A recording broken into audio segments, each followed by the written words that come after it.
Quel rôle a joué l'année 1945 dans l'histoire du monde? C'est effectivement celle de la fin de la Seconde Guerre mondiale, d'abord le 8 mai en Europe avec la capitulation de l'Allemagne, puis le 2 septembre en Asie avec la capitulation du Japon. Mais l'année 1945, ce n'est pas seulement que ces deux dates. Voici 5 autres événements de cette année-là, connus ou moins connus, qui ont marqué notre histoire. 14 février, le président des États-Unis, Franklin Delano Roosevelt, rencontre Abdelaziz Ibn Saoud, le fondateur du royaume d'Arabie Saoudite, à bord de l'USS Quincy sur le canal de Suez. Les deux dirigeants vont alors sceller une alliance durable entre les deux pays. Dans les années 30, il y a une découverte qui va changer non seulement l'histoire de ce pays, mais l'histoire du monde, qui est le pétrole. Et en 1945, lorsque Roosevelt revient de Yalta, sur la route de retour, Roosevelt s'arrête et va sceller une sorte d'alliance stratégique avec Ibn Saoud concernant le pétrole, parce qu'il a bien conscience qu'il a besoin de ce pétrole-là et que Ibn Saoud a besoin peut-être d'une protection militaire. Son pouvoir est assez récent, encore une fois, ça date de 1932. Donc il y a un accord qui n'est pas signé, qui n'est pas un accord écrit, avec des facilités pour les compagnies pétrolières américaines d'installation, d'exploitation, d'exportation du pétrole, en priorité bien sûr pour les États-Unis, en échange de quoi les États-Unis s'engagent à toujours protéger militairement si besoin l'Arabie Saoudite. C'est un événement très important parce qu'il est toujours d'actualité. De cette manière, l'Arabie Saoudite reste un pays très lié aux États-Unis, ce qui n'est pas sans poser des questions d'ordre politique, voire moral. Les États-Unis ont soutenu ce qu'il faut bien appeler une dictature, un régime très autoritaire, un régime islamique sunnite qui abrite certains des plus grands islamistes depuis 80 ans dans cette région. 29 avril. Les femmes votent pour la première fois en France lors des élections municipales, plus d'un an après un décret pris par le général de Gaulle. 6 mois plus tard, elles éliront leurs députés, en octobre, aux élections législatives de l'Assemblée constituante. À l'époque, pour résumer, un quart des voix vont aux communistes, un quart aux socialistes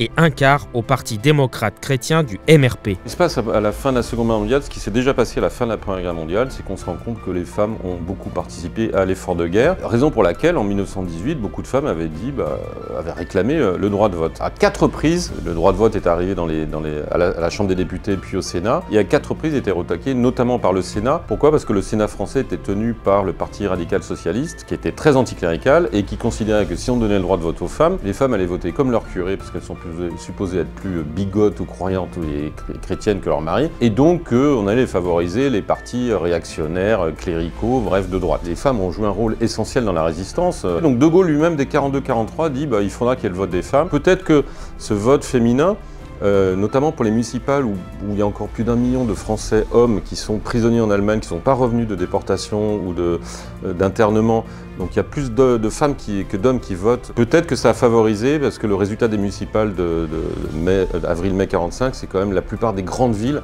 passent à gauche, soit socialiste, soit communiste. Donc il ne se passe pas du tout ce qu'avaient prévu les radicaux socialistes. Les femmes ne votent pas comme leur curé, même si effectivement le mouvement, le MRP, comme vous l'avez dit, c'est-à-dire le Parti démocrate chrétien, fait un score très honorable. 8 mai. À Sétif, en Algérie, alors département français, des émeutes anti-françaises finissent dans le sang. Tout part d'une manifestation de célébration de la capitulation de l'Allemagne. Mais des milliers de militants nationalistes algériens lancent des slogans indépendantistes, ce qui est pourtant interdit. Des bagarres éclatent, puis des coups de feu. Une petite fille européenne est tuée par une balle perdue. Des cris « Tuons les Européens, tuons les Juifs » se font entendre. La police est débordée et 22 Européens sont tués, dont le maire, et 80 sont blessés. Dans l'après-midi, à Guelma, à l'est de Sétif, où des Européens tirent sur des manifestants en représailles, 19 Européens, dont un prêtre et des familles entières sont tués. La place politique française unanimement dénonce ce qui s'est passé le 8 mai, c'est-à-dire ces velléités indépendantistes et ces massacres d'Européens, y compris le Parti communiste, qui à l'époque pas du tout sur une ligne pro-indépendantiste algérienne. Donc il y a une très forte répression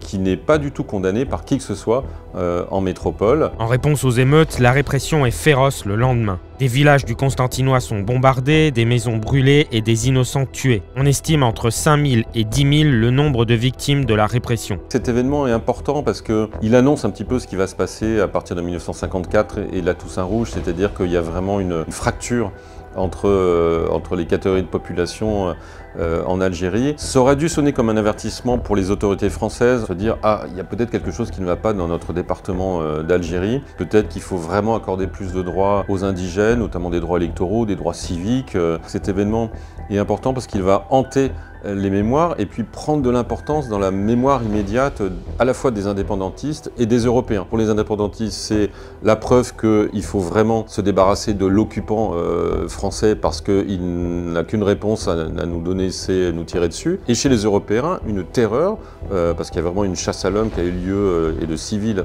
à ce moment-là, et l'idée que décidément, ces gens-là, il faut vraiment les éliminer. Et quand je dis ces gens-là, c'est-à-dire les combattants indépendantistes, il faut les éliminer, sinon ils vont nous éliminer. 11 juin, le Parti communiste chinois clôt son 7e congrès. Mao Tse-tung en devient le président du comité central et le secrétaire général, ce qui consolide sa mainmise et sa puissance incontestée sur le parti quelques mois avant que la guerre civile avec son rival nationaliste, Chiang Kai-shek, ne reprenne. Celle-ci est remportée en 1949 par les communistes qui fondent alors la République populaire de Chine. Le 7e congrès du Parti communiste est un moment crucial dans l'histoire de la Chine. C'est la première fois qu'on voit à ce point-là le culte de la personnalité de Mao être mis en avant. C'est bien simple, on considère que désormais la pensée de Mao est supérieure à la pensée marxiste-léniniste. Il y a un basculement dans ce qui était à l'époque une réplique locale, originale d'ailleurs dans sa démarche du parti bolchevique et donc de l'Union soviétique. Il y avait des tensions entre Staline et Mao d'ores et déjà, parce que Mao disait mais nous on a un pays à 95% fait de paysans, donc la révolution prolétarienne dans les grandes villes comme Shanghai dans les années 20, on a bien vu ce que ça donnait, ça ne marche pas parce que ce sont les paysans qu'il faut mobiliser. Mao dit mais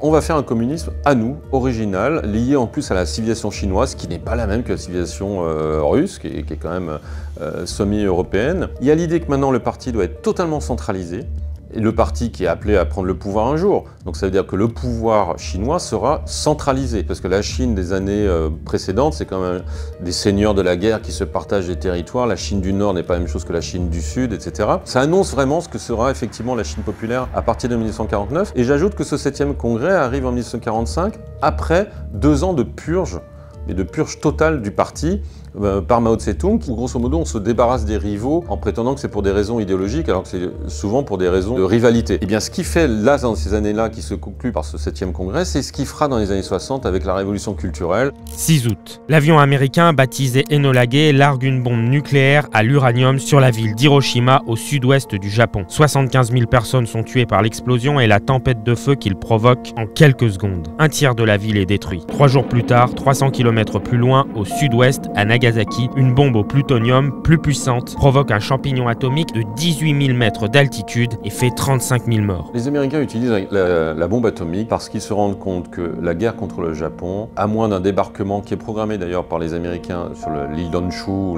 les principales îles japonaises, en 1946, c'est des milliers de GIs qui meurent tous les jours sur ce front-là. 5000 morts par jour multipliés par au moins 300 jours avant d'envisager un débarquement et peut-être la fin de la guerre, ça fait beaucoup de morts, donc il faut en finir avec cette guerre-là. Le seul moyen, c'est de montrer aux Japonais qu'on a une puissance militaire telle qu'ils sont obligés eux-mêmes d'arrêter la guerre. Et c'est ce qui arrive. Dès le lendemain de Nagasaki, l'empereur met fin à la guerre et propose une reddition, une capitulation de l'armée japonaise parce que c'est un traumatisme épouvantable. Il y a peut-être des milliers de GIs qui meurent tous les jours, mais il y a aussi des milliers de Japonais qui meurent tous les jours. Aux États-Unis, c'est d'abord le soulagement. La guerre est terminée, nos soldats vont rentrer. En Europe de l'Ouest, on voit ça de très loin. La guerre est finie en Europe depuis 3 mois. L'intérêt numéro 1 des Français ou des Britanniques ou des Allemands, c'est de se nourrir, de se chauffer. Et puis chez les intellectuels, il y a des réflexions. Beaucoup d'intellectuels disent finalement la fin justifie les moyens. Effectivement, cette bombe a fait des dizaines de milliers de victimes, mais elle permet d'en économiser des dizaines de milliers, donc il y a des débats moraux là-dessus. Et finalement, il y a très peu de voix. Il y a Albert Camus, il y a Georges Bernanos qui se dit mais attention, là on vient d'utiliser quelque chose d'épouvantable, une bombe qui peut détruire l'intégralité de l'humanité. Donc c'est vertigineux d'un point de vue philosophique et anthropologique. Est-ce qu'il faut l'interdire? Est-ce qu'il faut faire en sorte que tous les pays du monde l'aient d'une certaine manière? Ce qui est la dissuasion nucléaire. Si tout le monde a la bombe atomique, personne ne s'en sert puisqu'on s'auto-élimine. Donc il y a toutes ces réflexions qui commencent à émerger, mais encore une fois, elles sont assez rares. Le sentiment qui prime avant tout, c'est on termine la guerre, on a utilisé cette bombe atomique, on l'a utilisée parce que dans un cas extrême qui est cette Seconde Guerre mondiale, sauf qu'évidemment, dans les années suivantes, d'autres pays vont se procurer la bombe atomique jusqu'à jusqu'à aujourd'hui. Et certains pays, on n'est pas sûr qu'ils n'envisagent pas d'en faire usage en faisant fi de tous les débats moraux qui y sont attenants. L'année 1945 elle-même, je pense qu'elle est très originale parce que c'est une fin de guerre, mais qui n'est pas la même que la fin de la Première Guerre mondiale. Le produit de la Première Guerre mondiale, ça a été effectivement l'apparition du communisme et du fascisme. Donc vous aviez deux totalitarismes qui existaient, et puis la démocratie occidentale qui était au milieu de tout ça. En 1945, il y en a un qui disparaît totalement, qui est le totalitarisme fasciste, et il y en a un qui non seulement ne disparaît pas, mais se développe jusqu'à un tiers de la planète, le totalitarisme communiste. Et donc à partir de 1945, c'est un combat entre idéologique et parfois militaire, entre les démocraties libérales et le communisme. Ce partage du monde, ce nouvel ordre mondial, même s'il est supposé être arbitré par l'ONU, qui naît aussi en 1945, va se prolonger jusqu'en 1989, jusqu'à la chute du mur de Berlin. Et je crois que ce qui se passe aujourd'hui, où l'Europe est complètement absente en tant qu'unité territoriale, en tant que puissance politique, eh bien c'est la dernière réplique de cet ordre mondial né en 1945.